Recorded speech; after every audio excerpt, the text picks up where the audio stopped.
নমস্কার দর্শক বন্ধুরা, রাখির রান্নাঘরে আপনাদের স্বাগত জানাচ্ছি। আজকে নিয়ে চলে এসেছি চাল কুমড়ো নারকোল। বানিয়ে দেখুন কেমন সুন্দর খেতে লাগে। খুব কম উপকরণে রান্নাটি সহজে হয়ে যায়। তো উপকরণগুলো বলে নিই।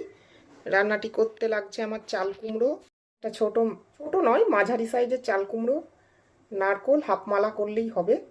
এখানে আমি কিছুটা কুড়িয়ে রেখেছি। আর আমার লাগছে ফোড়নে গোটা সর্ষে, শুকনো লঙ্কা, একটি কাঁচা লঙ্কা, ঝালটি আপনারা আপনাদের হিসেব মতন দেবেন, সামান্য লঙ্কার গুঁড়ো, স্বাদ পরিমাণ মতন নুন, চিনি।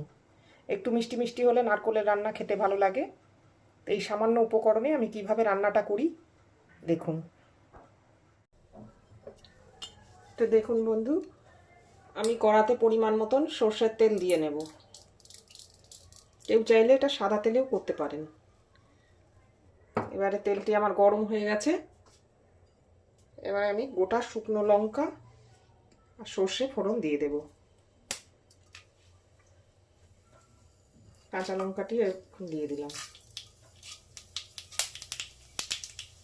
ফোড়নটি একটু ভেজে নেব।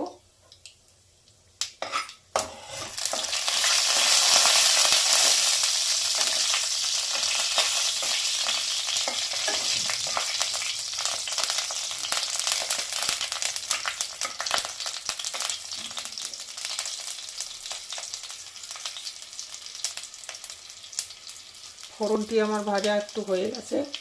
এবারে আমি এই নারকোলটা, কুড়োনো নারকোলটা এর মধ্যে দিয়ে দেবো। নারকোলটা একটু ভাজা ভাজা করে নেব। নারকোলটা একটু লালচে করে ভেজে দেখুন, একটু হালকা লালচে করে ভেজে নিয়েছি। নারকোল থেকে একটা সুন্দর ভাজার গন্ধ বেরিয়ে গেছে। এই পর্যায়ে আমি চাল কুমড়োটা দিয়ে দেব। এই যে আমি কুচিয়ে রেখেছিলাম চাল কুমড়ো, এটা দিয়ে দেব। ভালো করে নাড়াচাড়া করব, ভালো করে মিশিয়ে নেব।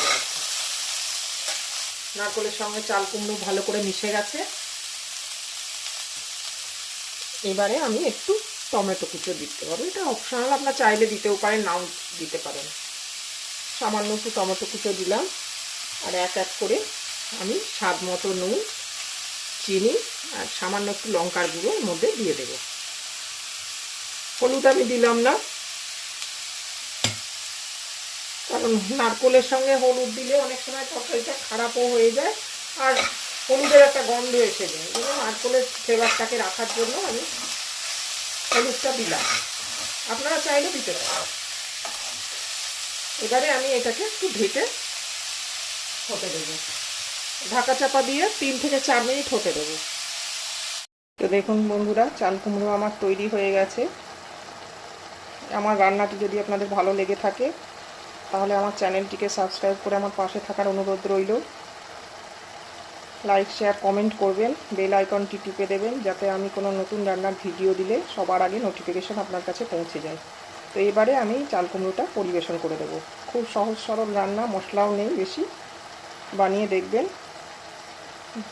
আমার ভিডিওটি দেখার জন্য ধন্যবাদ বন্ধুরা।